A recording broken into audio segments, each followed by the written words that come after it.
Hey, this is Rob from JTRpodcast.com, and this is Twilight Imperium 4, the big space opera, 6-hour long epic game that people always talk about, and I never got to play until now. I finally played it. I had to wait until the 4th edition to do so, but I finally managed to get a game in. So obviously, as this is the first time I've played it, I can't make any comparisons to earlier versions, so apologies for that, because I know a lot of people want to know, but there's plenty of stuff out there if you want to know the differences. I'm just going to go through the basics of the gameplay and then go on to my positives and negatives.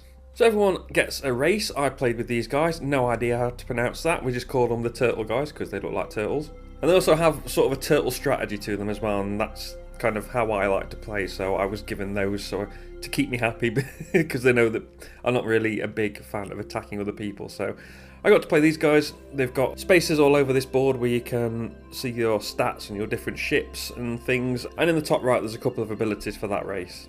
As you can see, my abilities were based on peace and sort of vetoing agendas, so it's all peaceful and political, none of this attacking nonsense. And next to that you have this board which contains your tactics tokens, your strategy tokens, your fleet tokens and some other bits as well.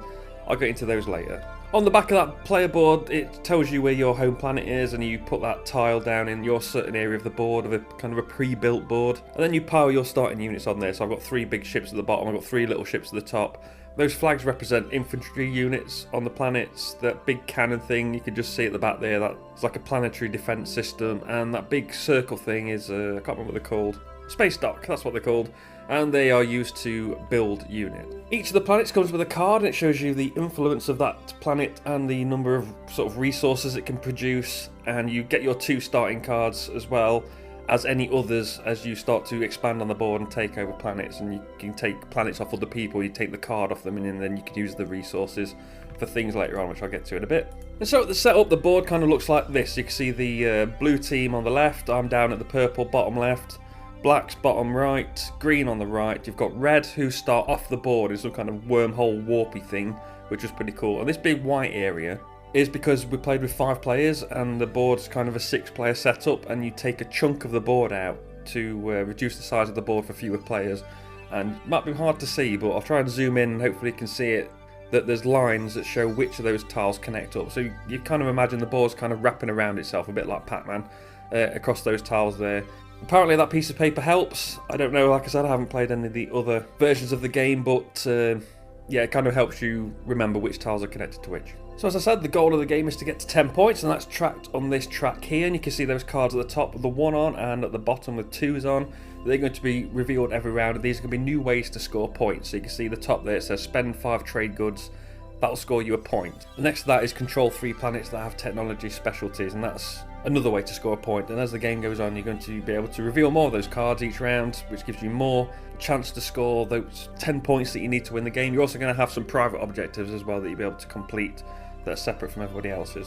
And so a round begins with this rainbow of actions. You've got them numbered 1 to 8 from left to right. You've got leadership, diplomacy, politics, construction, trade, warfare, technology and Imperial in sort of clockwise order around the table, starting with the speaker, who's the sort of leader of the galaxy, I guess, for now. You're going to draft those, and then you're going to be able to take those abilities, but also the number is going to determine turn order for that round as well, so which one you take is really important. So I'm just going to go through each of these 8 very quickly, and that will give you basically an overview of the whole game, pretty much everything you can do.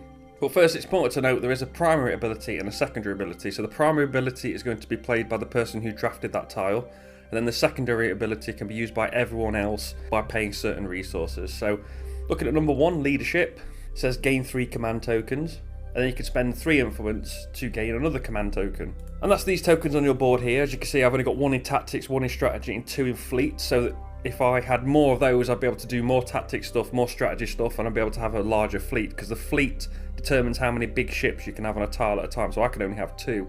Other players had 5 and 6 in there because they had big fleet stomping around. So yeah, the more command tokens you've got in there, the more options you have during the game. And the secondary ability of that is that other players can play 3 influence to get a command token as well.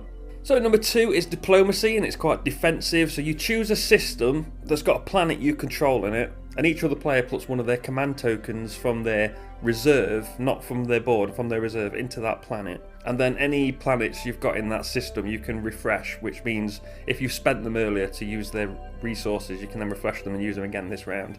And why that's important is going back to this board again. You can see I've got 3 tactics tokens at the top of my board, and you use those to move your ships and to build. So if I wanted to move into a sector with some planets on it, I'd have to put one of my tokens on there to show that that's where I'm moving into. But if there's already one in there, because I've put it there from diplomacy, it means that you can't move in. So if you're next to me and I think, oh, you've got a big fleet, I think you're going to attack me next turn, I'll use diplomacy on my planet, and then you won't be able to put a token in it to move in because you've already got one. So there we go, we've covered diplomacy and movement in one swift action. And the secondary ability for diplomacy is you can spend a token from your strategy pool to ready up to 2 exhausted planets. So again, going back to your player board, you've got 2 strategy tokens here, so I could spend one of those if I like.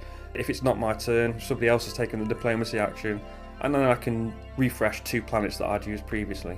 Number 3 is politics. That says choose a player other than the speaker. That player gains the speaker token, so that's going to move the first player marker. Usually you can give it to yourself, but if you're a bit that way inclined, you can see what other people are willing to offer you in exchange for making them the speaker. So always bear that in mind when you're playing this game. That's a big part of it, is the negotiation and making deals with people, which is really cool. You also draw 2 action cards. Action cards are things like combat tricks and things that let you remove tokens from the board. So maybe you could move into that area earlier. I mentioned I blocked it out with diplomacy. Maybe you remove that token from the board, and then your next action you can move in there and surprise me and things like that. So the action cards are pretty useful. You can also rearrange the top 2 cards of the agenda deck. I'll get into the agenda deck in a bit. And the secondary action is you can spend a token from your strategy pool to draw 2 action cards, so any other player can do that. Number 4 is construction. So you can place a PDS, that's those big cannon things with the planetary defense systems that protect your planets, or a space dock. The space docks are the things where you can build units. And then you can place a PDS on a planet you control. So you can place 2 PDSs or 1 PDS and 1 space dock if you like. And that's really cool because it's very difficult to get those on the board without this construction action because you can't build them normally. And how you do build is very simple. You go back to your wherever you've got a space dock, you take one of your tokens from your board, you put it in your base, and then you can spend resources to build. And there's a limit to the number of units you can build depending on the planets in your system. And the costs for all the ship are on your player board, so you can see there a destroyer costs 1, a dreadnought costs 4, etc. And the secondary ability is anyone can take a strategy token, put it in one of their systems, and build a space dock or PDS there. So everybody's got the chance to build one of those cool units as well. Number 5 is trade, and this is where you can gain 3 trade goods and replenish your commodity. So let's look at that bit first. So these are trade goods. You can see I've got 2 there, and they're used in place of money, and they can be used for other things as well. They're good bargaining chips. You can use them to build units as well. So that's trade goods, and your commodities are these, and these are basically your trade good tokens turned upside down. They're grey. I've got 4 commodities because you refill your commodities. Everybody's got a different value. Mine happened to be 4, some had 3, some had 6. They are worth absolutely nothing to you. You need to trade them with other people. And the next part of the trade card is choose any number of other players. Those players use the secondary ability of this strategy card without spending a command token. And the secondary ability is spend 1 token from your strategy pool to replenish commodities. So anyone can spend a strategy to replenish commodities, but if you take the primary action, you can choose which players get to do that without spending a strategy token. So you can do a bit of bargaining there to get some free stuff. And so your commodities, I said they're no good to you. What you need to do is trade them with people near you. So you can see in this video here, this red ship was placed there by A-Bomb purposefully so that he was adjacent to Jonathan's blue fleet and my purple fleet. And what that means is because we're adjacent, you could trade, and you could trade my commodities for yours.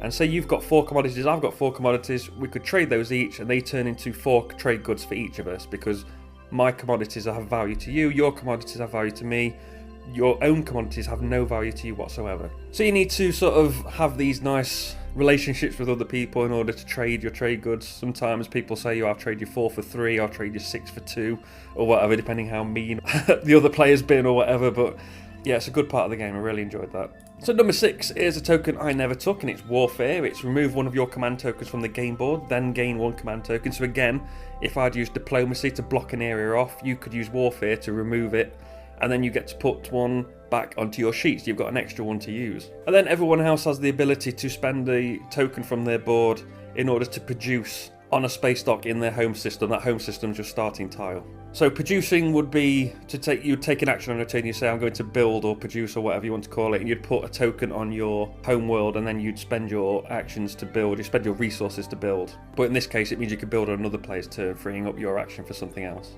Number 7 is technology. If you take the primary ability, you can research one technology, and then you can spend 6 resources to research another technology. Now, unfortunately, I forgot to take a picture of the technology cards, but they give you additional abilities. There's sort of a tech tree there as well, where you need something of a colour. So the different technologies are divided into 3 colours: green, red, blue, and yellow. That's 4 colours. And you need to have sort of a level 1 of that colour before you can build a level 2, etc. So you're kind of building up this tech tree till you get this sort of really big ability that's level 4. Or you can put cards on your player board which upgrade your ships and make them better, makes their attack better, makes their carry more, move further, etc. So technologies are really good. If you take the secondary ability on the technology track, you can spend 4 resources and a strategy token to build a technology. And finally, number 8 is Imperial, and in the primary ability it says immediately score 1 public objective if you fulfill its requirements. So here we see a few more. There's 4 public objectives there, and you can only do 1 per round. So if you can do 1 during the game and then 1 at the end of the round, that's good, because that gives you an extra round to score things later on. So being able to score 1 during a round is very good.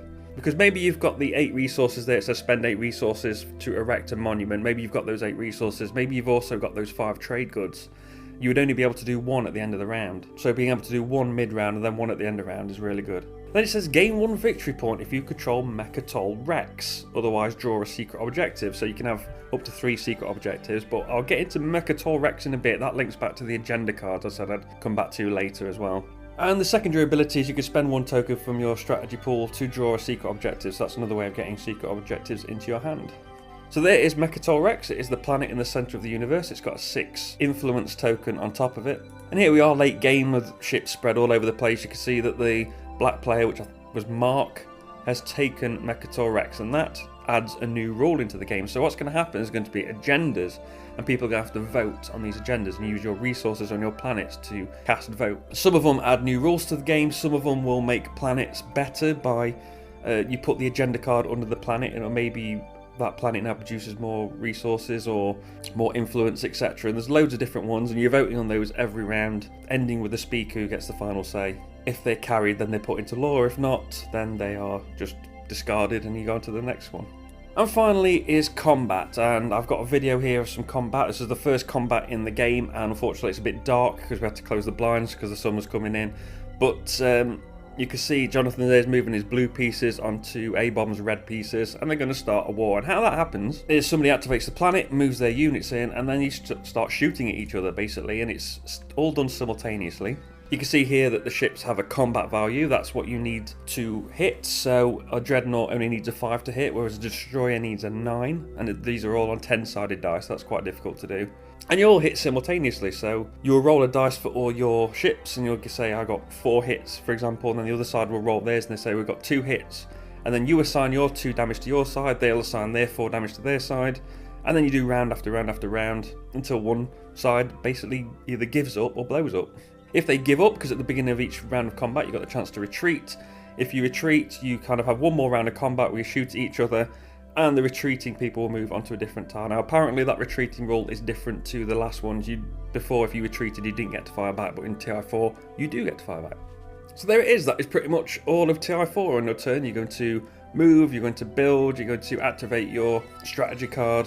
You're going to start fights, you're going to conquer planets by bombarding them and moving your ground units into them to take control. When you take the cards off other players, you use resources to do things. You'll try and score points because you only need 10. You'll be making deals with other people. And then eventually somebody will hit 10 points, so the game will end and they will be the winner. So positives. Well, I mean, I'm not a big sci-fi fan at all. I'm not a dudes on a map fan at all. I'm also not a race to a target fan. So that's 3 things I don't like all rolled into one game, but it's still a very, very good game. I really liked how this game worked because you're not doing the same thing all the time. So as these public objectives comes out and as you're getting these secret objectives, you keep having to change what you need to do. So for example, at the beginning I was thinking 5 trade goods. Okay, I need to trade so I can get 5 trade goods, I can get that point. And then in the third round I was looking saying, okay, I need 8 resources so that I can spend my 8 resources to get that point. But I also need 5 trade goods to get that point, but I can't do them both in the same round. So I'll use my 5 trade goods this round to score that one, and I'll use my 8 resources to build some ships. Which I could do, because these are 2 of my secret goals. So the one on the left is win a space combat in a system that contains your flagship. So I had to use my resources to build a flagship, use my trade goods to score that other point, then get my flagship on the board, and then move it into position so it had an easy fight, so I could move in. Mark left one ship in one sector, so I moved my flagship in with something else. I was able to blow up Mark's ship and get a nice easy point, but it did cost me a lot of resources to get the flagship out in the first place. Also, own 4 technologies of the same colour meant that while I had a plan of which of my technologies I wanted to build, I was kind of stuck. I'd already built 2 yellow ones, so I think, okay, I'll build 2 more yellow ones instead of doing these other things, and then I can score a point from that as well. So I was constantly changing what I had to do every round. I really enjoyed that, rather than just stomping things around the board and shooting at stuff like in other space games that I don't like. I liked all the trading. I liked that there was a point to the trading. You also had these cards that you could offer people that give you like a immunity, so that it would be like, okay, if somebody moves into one of your sectors, you can give them that card back and they have to move back out and they can't attack you. So you could offer those as leverage in a deal. And the stories of the game are good, so we had all these little mini stories going on, these mini rivalries. We had Jonathan come up next to one of my planets, and I was very under-defended, and he had this big fleet of 3 dreadnoughts there, and I was like, oh no, I'm in trouble, because he's going to hit me. He had a big combat with A-Bomb. A-Bomb got wiped out, Jonathan got damaged, because some ships take 2 points of damage to kill, most only take 1. So I just wanted to let him know, just to stay away. I didn't want to anger him, I just wanted to let him know to stay away. So I had some cannons on my, some of the PDSs, the Planetary Defense System. I'd upgraded them so they could fire into the adjacent tile. I said, I'm just going to shoot at you just to let you know that I mean business and to stay away. It just so happens I hit with all 4 and wiped him out, which was really funny. And that was a cool story, taking out 3 dreadnoughts by accident, basically. I only wanted to scare him a little bit, but yeah, that was good fun. And even though it is 6 hours, I still didn't mind it. I think it's better than games like Eclipse. I'd rather play this than Eclipse. I'd rather play this than Forbidden Stars. I'd rather spend 6 hours playing this really good game than you have 2.5, 3 hours playing those 2 games that I really do not like. I mean, Forbidden Stars, the combat lasted ages, and Eclipse wants to be Terra Mystica but isn't. So yeah, that's pretty much it. On to the negatives. I mean, game length is a problem. It's not going to be one I want to play too often. I would mark it down for that. I did get to play the turtle race, as I mentioned earlier, because that's more my style, kind of trying to get people to leave me alone while I go about my business and do what I need to do. And it kind of works, because I did nearly win. I was only like half a turn behind, which after 6 hours isn't too bad, really, for my first game, considering everybody else had played before, or played 3rd edition before at least. But I'm not sure how I'm going to do without my turtley races. The only other thing is that the player boards are kind of a thin cardboard instead of a thick cardboard. I think, you know, for the price of the game, it being over £100, I would expect some nice player boards. But anyway, that doesn't matter too much. Please like and share this video if you found it useful. Remember to subscribe to the channel for more Game Day First Play videos, as well as other board game related content. You can find my Twitter at JTR Podcast, and find the blog and podcast at jtrpodcast.com. I've been Rob, aka Jesta ThaRogue, and I'll see you soon.